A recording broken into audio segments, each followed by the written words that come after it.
Resume recording. And let me do the introductions and everything. And again, thank you everyone for being so patient with us today. So hello and welcome to episode 2. I'm Lindsay Randall, the host of the speaker series. And Digging In is a series of live presentations with, I normally say scholars around the country, but from around the world today. And it is co-sponsored by the Robert S. Peabody Institute of Archaeology and the Massachusetts Archaeological Society. We're going to begin with the land acknowledgement for the land that the Peabody Institute and its school Phillips Academy are on. So Phillips Academy occupies the land of the Pennacook and Patuxet people and the lands of the contemporary Abenaki, Massachusetts, Wampanoag, Wabanaki, Pokanoket, and Nipmuc nations. We honor all Indigenous peoples who are here now, have been here for time immemorial, and will be here in the future. We acknowledge Indigenous genocide and the continued oppression of Native peoples, voices, cultures, and spiritualities. And we understand how education has been used by settler institutions in the attempted erasure of Indigenous peoples.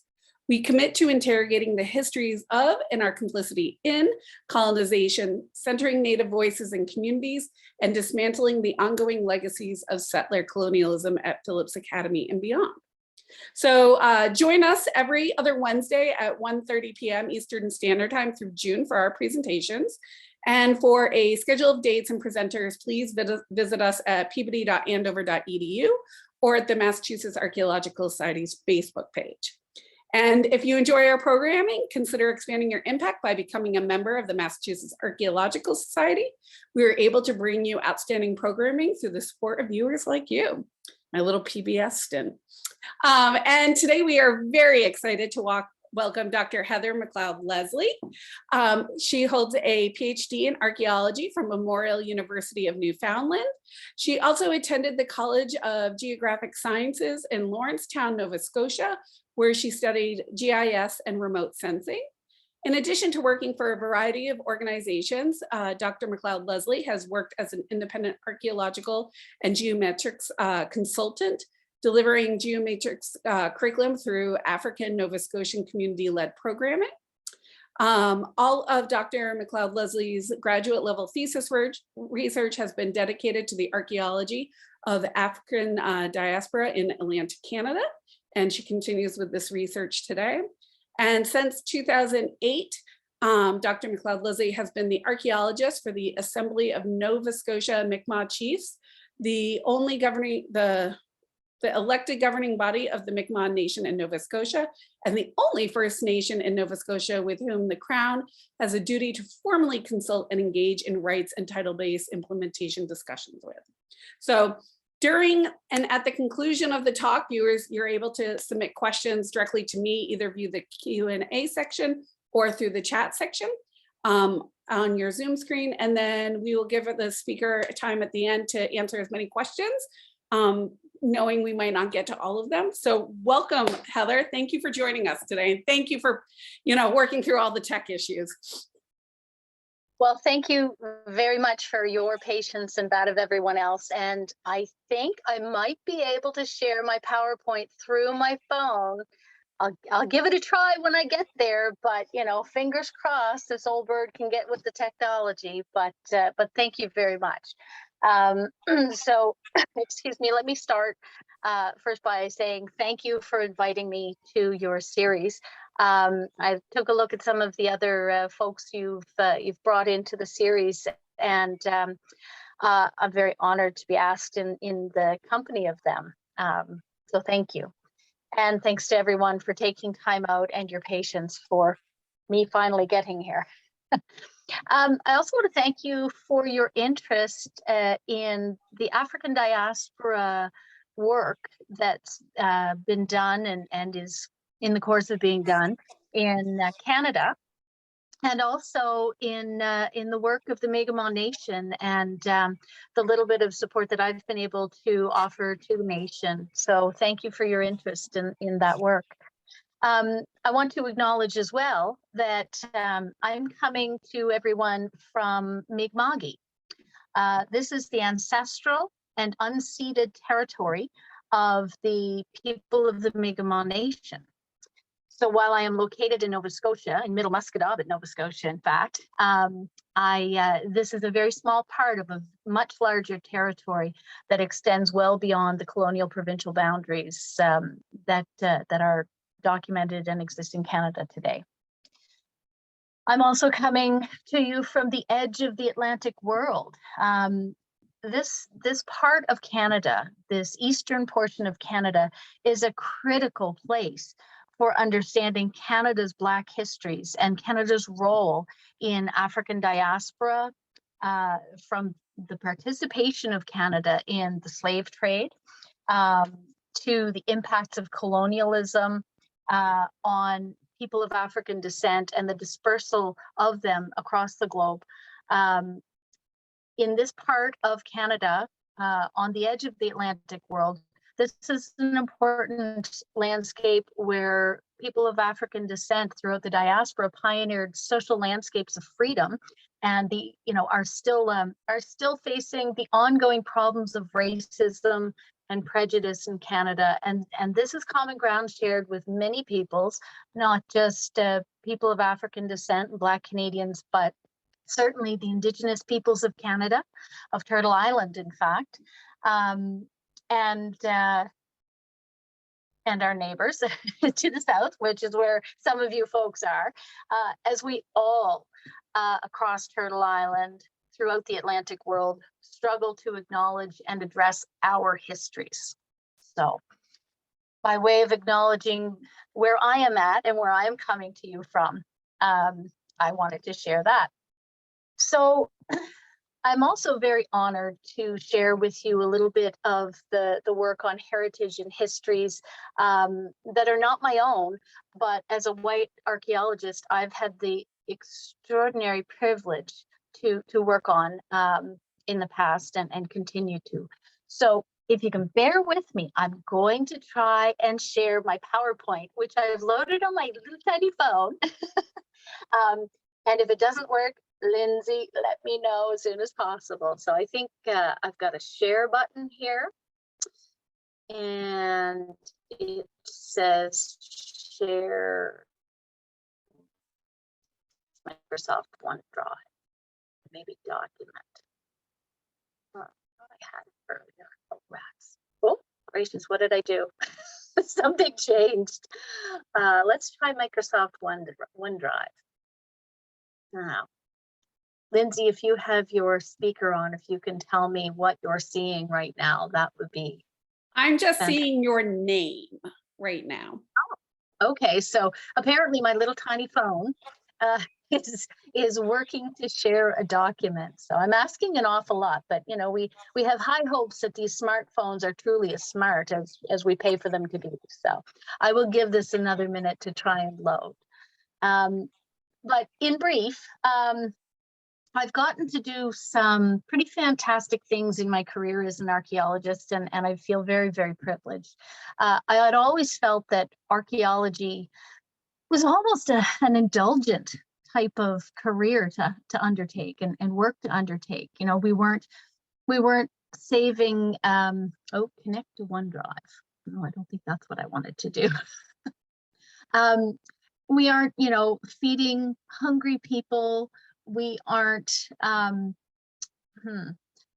that's not going to, I don't think I'm going to be able to share my PowerPoint. We're not feeding hungry people. We're not saving, lives and like medical professionals do, or people who work together as the military to protect individuals. So I always felt that archaeology was kind of indulgent. And that is part of my white privilege coming out there. And then a friend introduced me to the idea of doing some archaeological research on African diaspora in Nova Scotia. And through that, I started to see how important a tool archaeology can be for non-white populations. Not only is this about changing history or making a history fuller, but it's about righting past wrongs, and it's about filling in that narrative with that democratic record of the past. Every single person leaves an archaeological record. Doesn't matter if you're male or female, adult or child, what language you speak, how much money you have or currency or wealth. Every single human being has the power to leave an archaeological record of themselves. And once I started looking at archaeology that way, I started to realize that, wow, it's really not as indulgent as all that. In fact, there's a tremendous responsibility that archaeology and archaeologists, who are the technical part of it, we have. And so I'm sad that I'm not able to share my PowerPoint with you, because I wanted to show you some examples of how, in archaeology, I had pictures of objects to show you that came from the home sites of people of African descent here in Nova Scotia, Black Loyalist homes. And if we just looked at them with, say, an idea of what it meant in terms of its manufacture, a pipe, a plate, a piece of a lighting device, then we would be missing the whole point.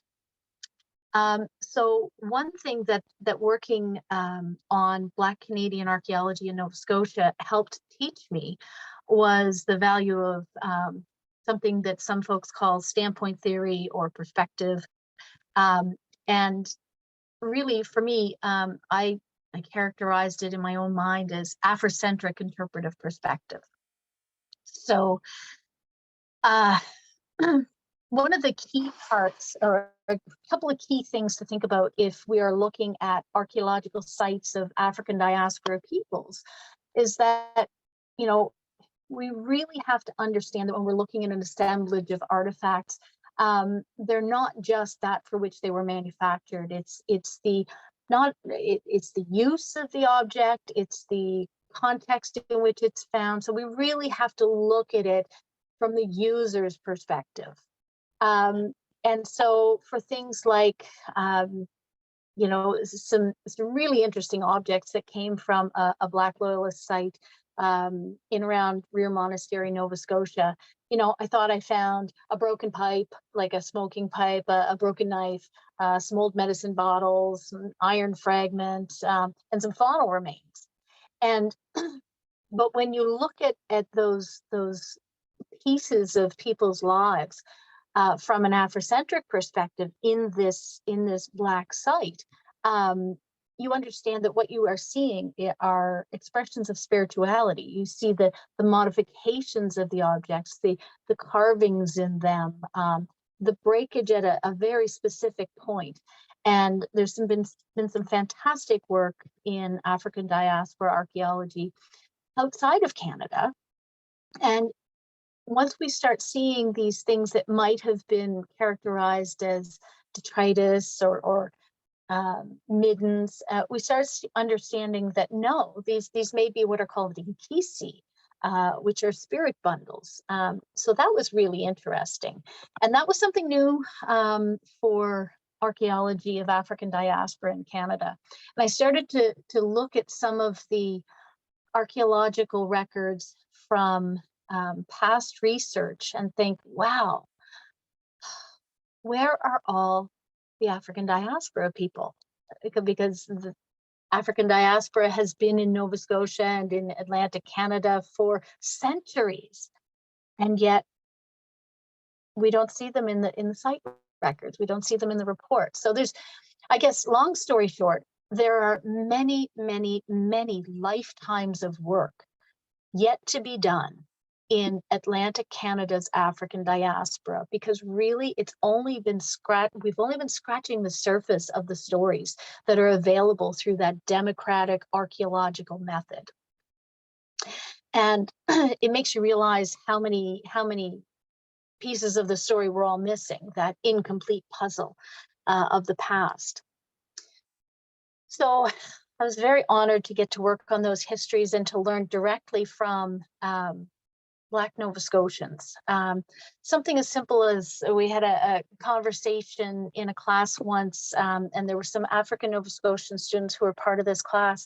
We talked about the concept of the use of the term Black. White people struggle with words all the time in an effort to do better, but being afraid of being wrong or being inappropriate. And one of the young men who since came to be a wonderful speaker on African diaspora history and heritage here in Nova Scotia, he said, there's such power in the word Black. Why don't we just say Black? And all of a sudden, in my white mouth, that word became so much more comfortable. So learning from the people whose histories these are really has been very beneficial to me as a researcher. And 14 years ago, I was given the opportunity to work for the Mi'kmaq Nation in Nova Scotia. And in all of that time, I'm still learning to see. There's a concept that Elder Albert Marshall explained very, very well as two-eyed seeing. And so with one eye, you look at things with the strengths of Western science, but with the other eye, you see with the strengths of Indigenous knowledge. And so this kind of makes me think about that Afrocentric interpretive perspective, but what it gives you is better than 20/20 vision, two-eyed seeing. It allows you to do what's called integrative science. And there's such a tremendous movement to do integrative science with two-eyed seeing here in Nova Scotia, based out of Cape Breton University and the Mi'kmaq College.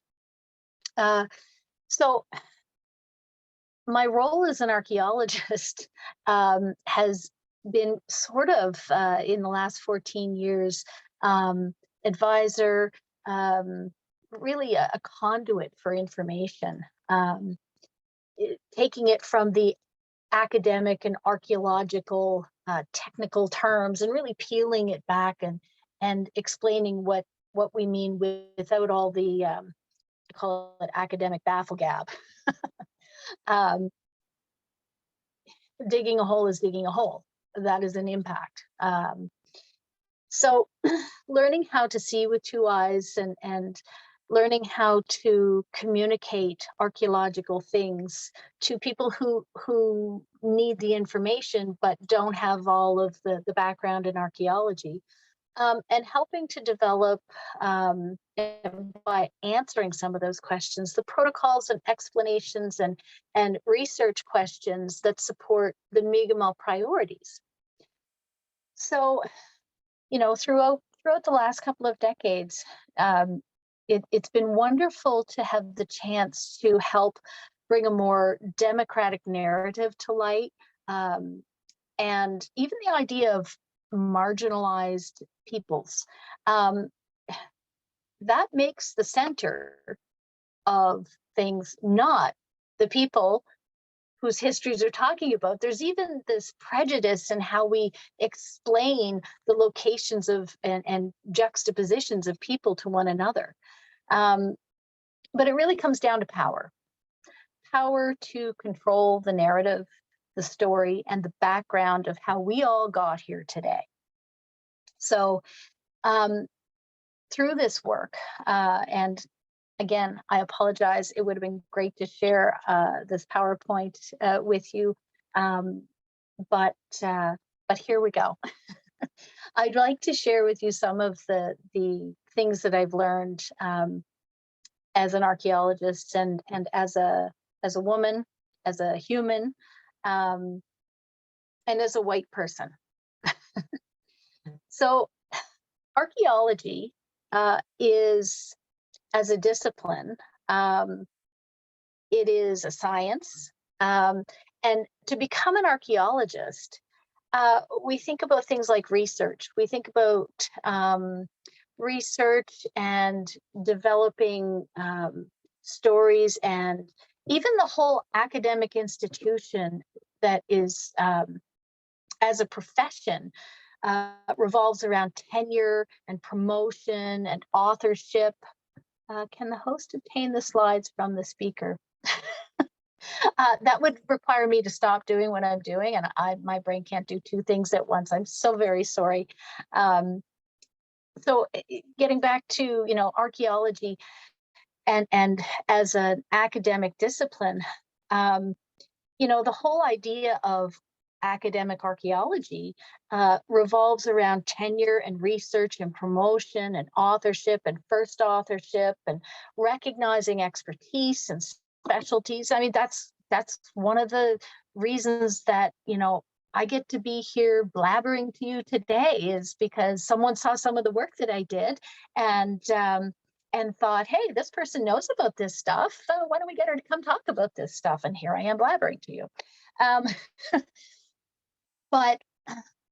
And I hope that I do a good job for the work. I'm in a very fortunate position in the work that I do, that I don't have to respond to a need for recognition and tenure and first authorship and so on, because that's not what I do. That's not my role as an archaeologist.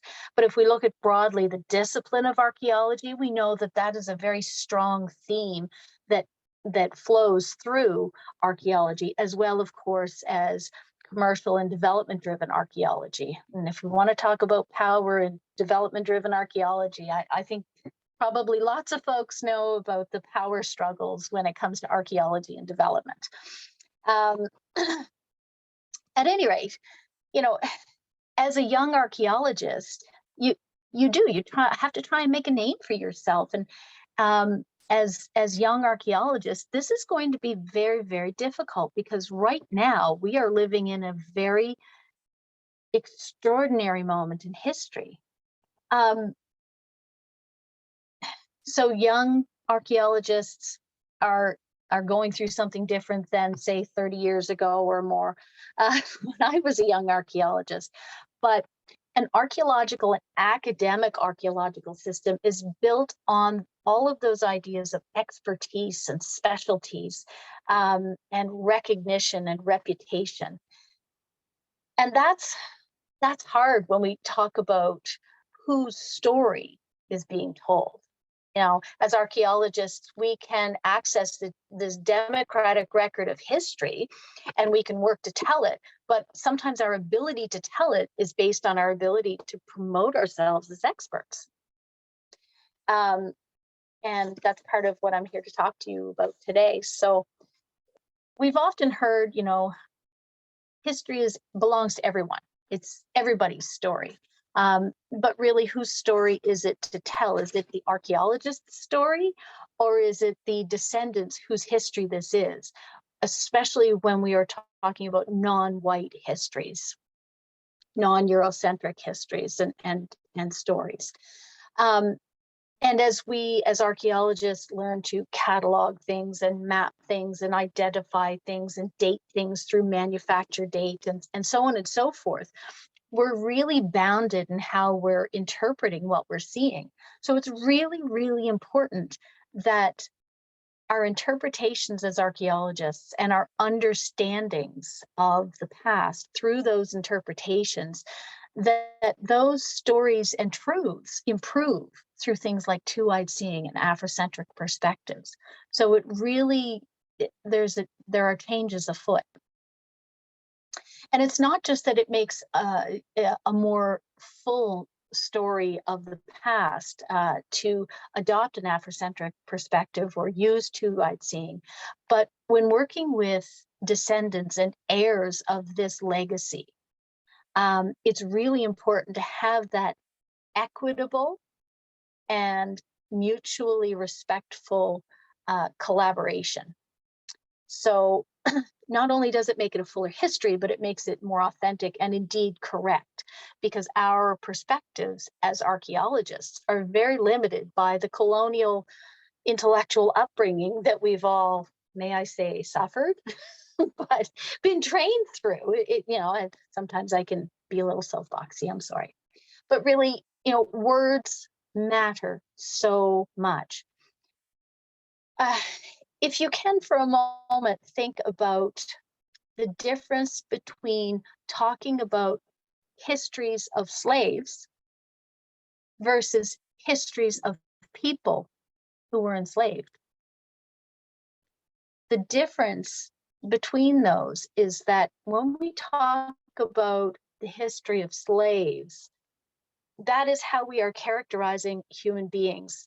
Even though, we may be aware of the nuances, we may be aware of the individual characteristics of human beings, we kind of are lazy when we use the word slave.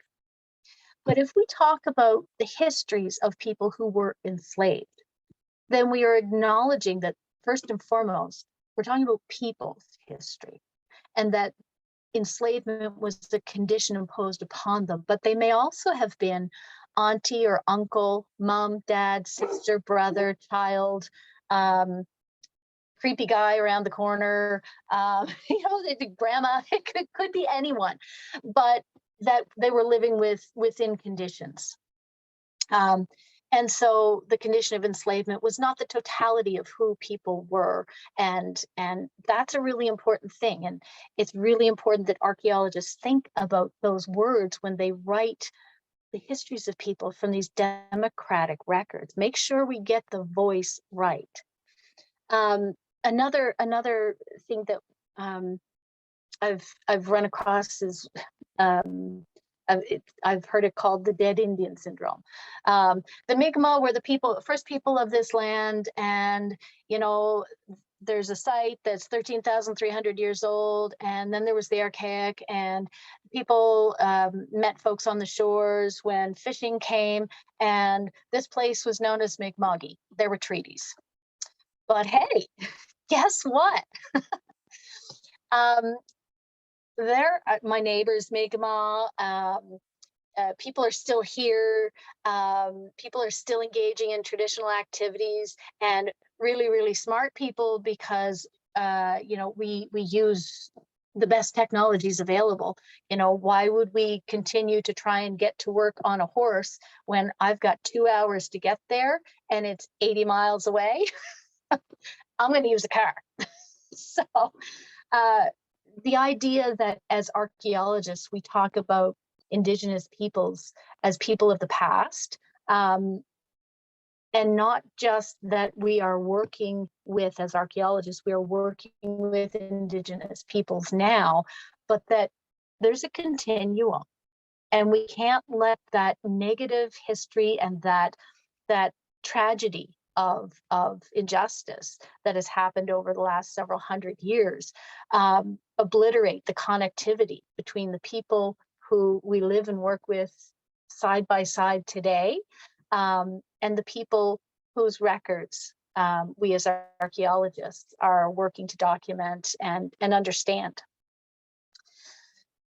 I had the opportunity to learn from one of our Mi'kmaq senior advisors. He's since retired, and I asked him. I said, Joby, how did Mi'kmaq manage archaeological artifacts and sites in the past? And he said, well, that was other people's stuff, and you didn't take it. It wasn't yours. And I thought, wow, it's so simple, but it teaches me so much about some of the tensions that we have seen over the years about, well, I'm an archaeologist and I can go, dig this stuff up and tell you a story, and I can collect it and I can get it out of harm's way, and, we'll document it for future. But that was not the way it was done, because you don't take other people's stuff without their permission. And that taught me a great deal.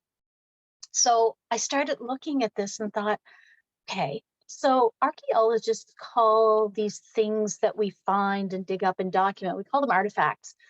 But really, what I have just learned is these are belongings, right?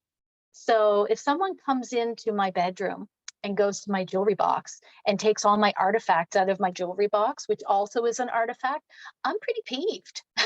I like my jewelry.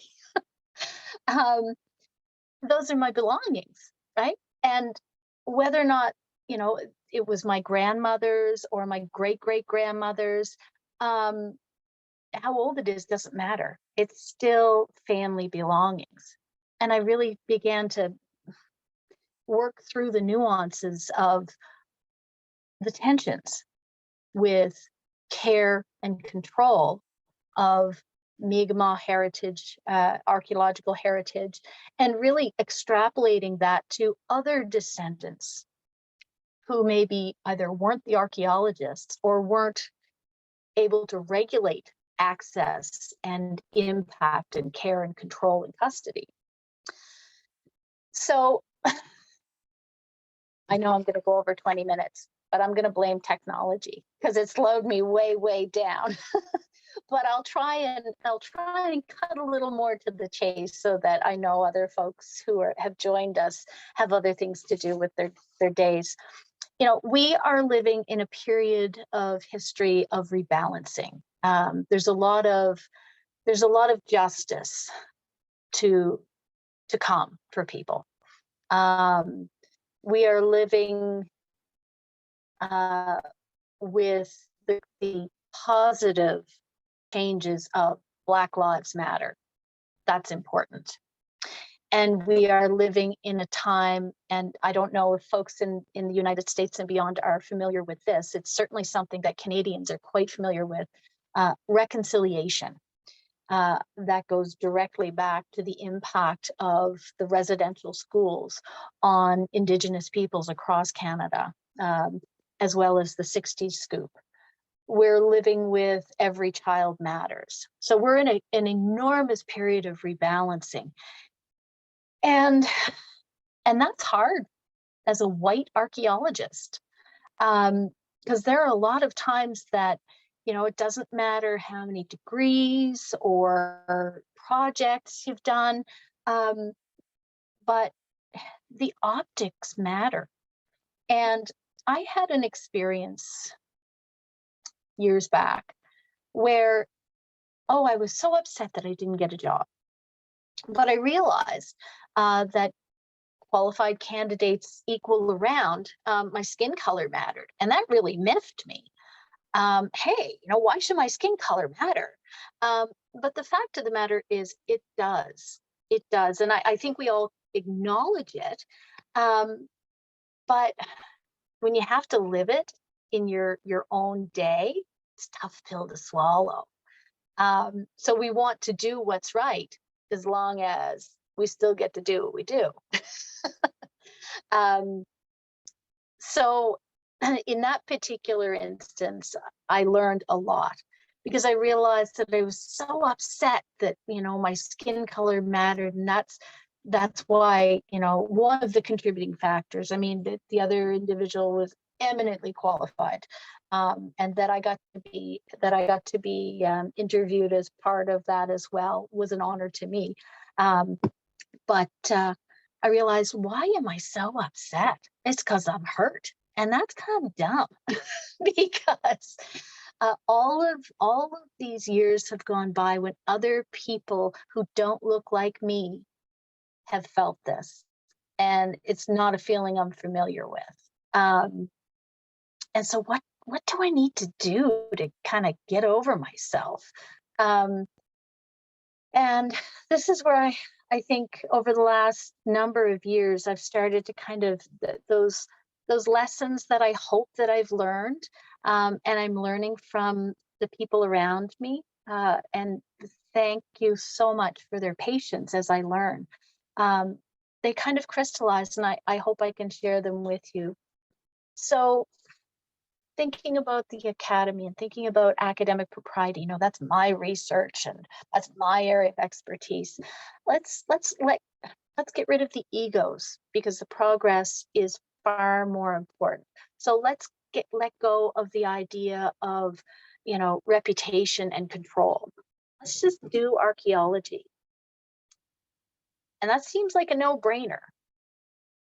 But I think if we take it away, we realize in those individual moments that our reputation and our ability to control a narrative or a project or a field of research feels a little different than how we've been taught.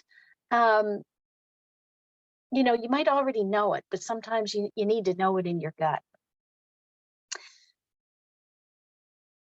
I was listening to a man speak during Black Lives Matter, not during Black Lives Matters, but at a Black Lives Matter event.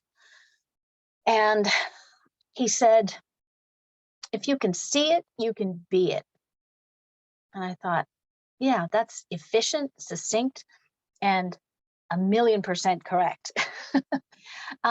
It's so important that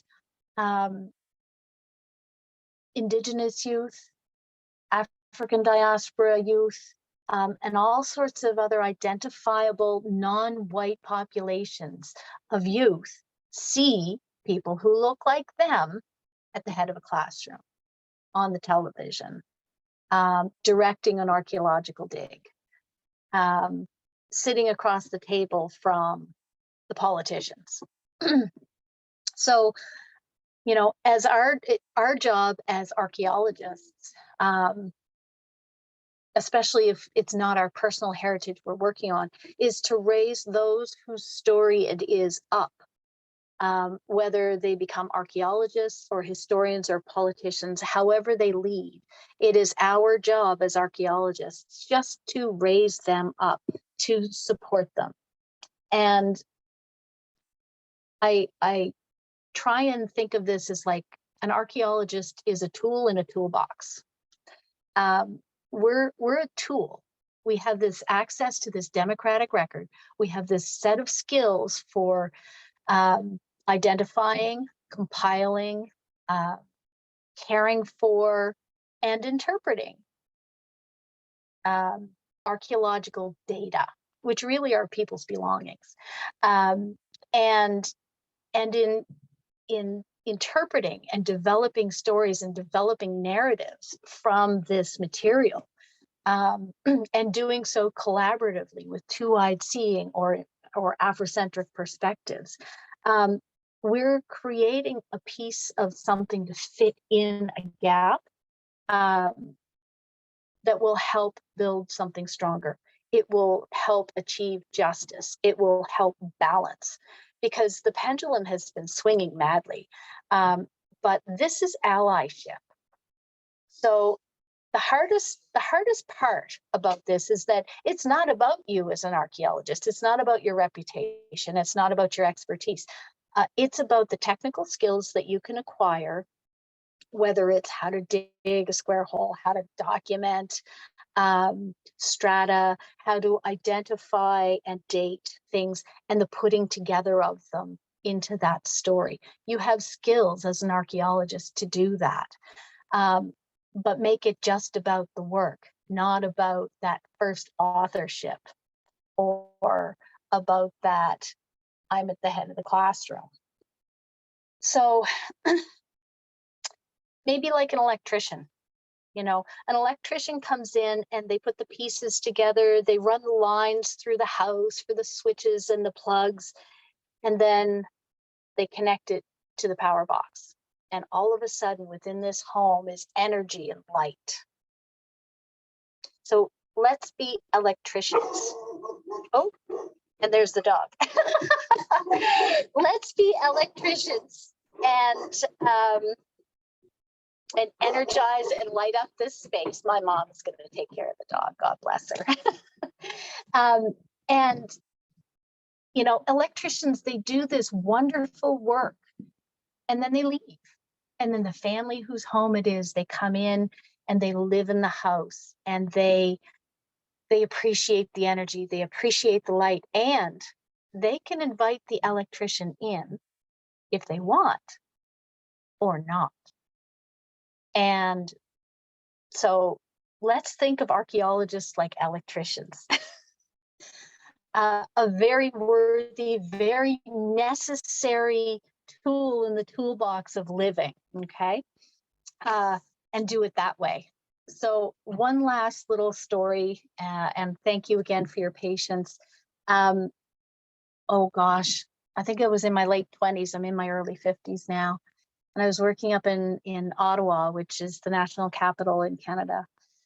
And I was actually working in geomatics research, remote sensing. And I was given an opportunity to make a poster of a satellite image, which was very cutting edge that time, you know, those decades ago, of an island of traditional territory for an elder, a Anishinaabe elder, who was coming into this center for remote sensing research that I worked at. And so I was working under a scientist, and I got to make this poster of this satellite image. And as a geomatics person, but also an archaeology person, I was really excited that, you know, I was going to get to be in the room when this poster of this traditional territory was presented to this man. So the night before we were to meet with him, his name was Angus Pontiac, and the night before we were to meet with him and present the poster to him, I had a dream. I have lots of dreams. That's a whole other webinar. But, and in this dream, he was taking me for a walk, and he said, you know, and it may have been that the poster was of a river that flowed underground, which was really neat. And so I thought, oh yeah, okay, this is why I'm dreaming of this. And I'm excited to meet him. And he said, you know, you have this stuff, you know, but it's not yours to keep. Knowledge flows through you like a river. You have to let it go and let it pass on. Pass it on to the next one. Pass it on to someone else. You don't own knowledge. And I woke up and thought, oh, cool dream, feeling very refreshed. So off I go to work the next day. And the scientist I worked for, he was going to present the poster, and I got to be in the room. And this elder was there with community members and a young man who was there to assist him. And didn't he say exactly what he said in my dream? We don't own knowledge. Knowledge flows through us like a river. We have a responsibility to pass it on. And it sent shivers up my spine, because I thought, okay, I've heard this twice now, so it must be really important that I remember it. And decades later, it has stuck with me. So let's be electricians in rivers. Although water and electricity don't mix in the archaeological world, it'll make something awesome. Anyhow, that's what I have for you today. I hope that the lack of PowerPoint wasn't too much of a hindrance, and I thank you all for your time and your attention. And I hope I said stuff that was useful to you in your own lives.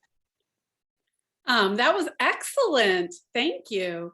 So yeah, so if you have questions, you can put them in the Q&A or in the chat. I'm going to start off with mine. And please forgive me because I don't know this because it is Canada. But you talked about how you guys have reconciliation going on. We do not, but we do have the NAGPRA law, the repatriation law, which I believe you guys don't have a law. You might have an agreement, but how is a lack of a repatriation law and mandate hurting the reconciliation, at least on the side of archaeologists, museums and stuff? Well, I can only speak from my perspective. And I'm sure, you know, there are folks who may see it a little differently. But in my perspective, I think that there are some, I don't know if it's hurting it. I think that it would help it if there was some very clear, very specific national thing, but there is a commitment through the Canadian Museums Association, which isn't the same weight as a law, right? It's a policy. that there will be no human remains in collections, no Indigenous human remains, sacred items, that these will be repatriated. And here in Nova Scotia, there's an MOU that was signed between the Assembly of Nova Scotia Mi'kmaq Chiefs, the Sante Mawiomi, the Grand Council, Canadian Museums Association, Nova Scotia Museum, I think Parks Canada, back in 1999, and it agrees that no one's going to approve any disturbance of Indigenous remains. So nobody's digging anything up, or rather nobody has permission and intentionally digs anything up with respect to human remains. And the commitment of all the museums through the Canadian Museum Association and through Parks Canada, which is the federal level of regulation. So in Canada, archaeology is regulated at the provincial or territorial level. So we don't have NAGPRA, which is a law, but we have the Canadian Museums Association and policies.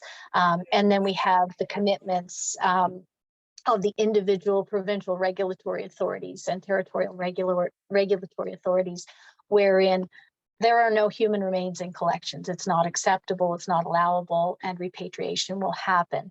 That said, having a law is often much stronger than a policy.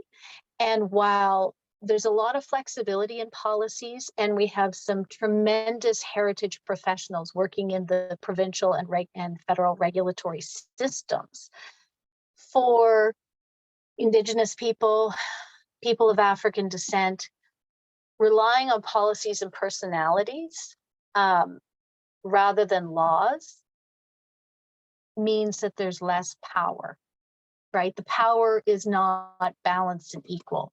So does it hurt? Technically speaking, no.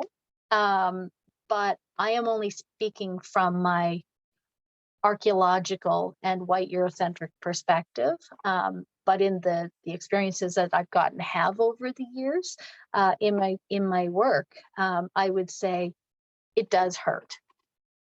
It does hurt the people whose family members and whose ancestors remains are at issue, because it's not as powerful as having a law. Okay. I hope that answers. No, it does, and thank you. We also have a question from Emily. How can we increase access to this important data set for folks who have traditionally been excluded from accessing it? That is a fantastic question. And it's not a pop-up, I promise, but I would say the easiest way is to ask the people with whom you want to share the data how they want it, because it's going to be different for everybody. Some people want to be able to visit artifacts, sites, so on.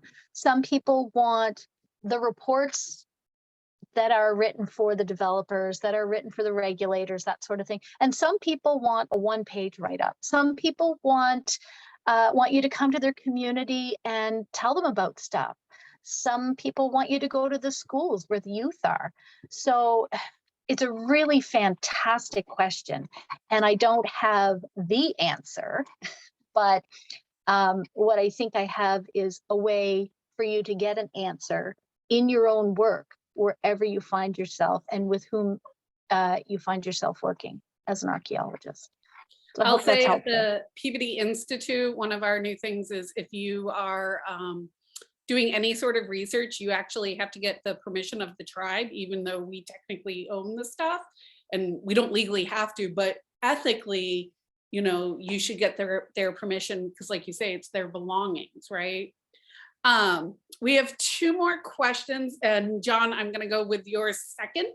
So we have the first question is, does the MOU apply to all land or only public government land and not private lands? The 1999 MOU I spoke of with respect to burials and Mi'kmaq ancestors and human remains applies to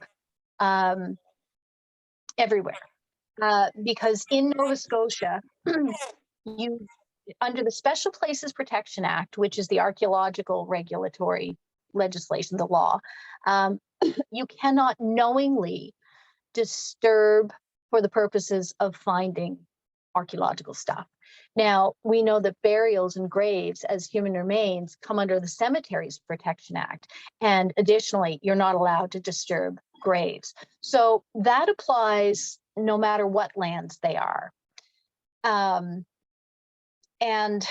in terms of the MOU, that means that the regulator does not have the ability to approve that type of disturbance for remains or purposeful unpermitted excavations. So the commitment to never disturb Mi'kmaq burials is wherever there would be regulatory approval required. So in Nova Scotia, whether it's Crown land, that is public land that the government administers, the provincial government administers, or private lands that are owned privately, those are the jurisdiction of the provincial regulator. So they have signed this MOU and said, we're never going to approve it. And in the federal administered lands, which are parks administered lands, they're never going to approve it. And that pretty much covers it. So people might disturb remains, but it is actually then illegal under the Special Places Protection Act, under the Cemeteries Protection Act. And even though archaeological practice is done through a regulatory authority, that regulatory authority has said, we are, and I've done it, I have, should clarify, what I have done is I have received permission through the provincial regulator to excavate human burials, but they were not Mi'kmaq. So if Indigenous remains are encountered archaeologically, it's only because it was completely unexpected, because neither the archaeologists nor the regulators will do that because of the commitment of the MOU. So I hope that answers your question. Perfect. And so the last question is going to be from John Campbell. I don't know if you know him because he's a Massachusetts boy, but he does Canadian stuff. So he's American, but he's a good guy. Yeah, he's one of the good ones of us, right? Very smart.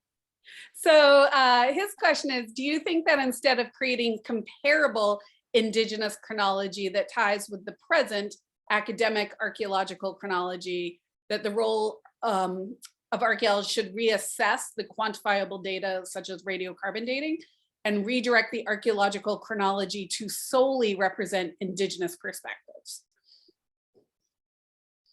I would say, Don, take a peek at the integrative science webpage at CBU on TwoEyed Seeing.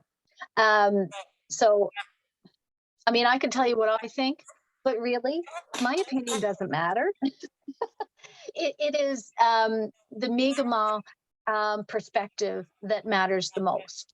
And so I can speak as an archaeologist, but I think we can take direction from Elder Albert Marshall and the TwoEyed Seeing perspective that he and wife Medina have clearly articulated as a way, you know, and this is getting back to reconciliation. So the 94 calls to action from the Truth and Reconciliation Commission have a lot of guidance in them. And you can Google them, 94 calls to action, Truth and Reconciliation Commission. Everybody should read them.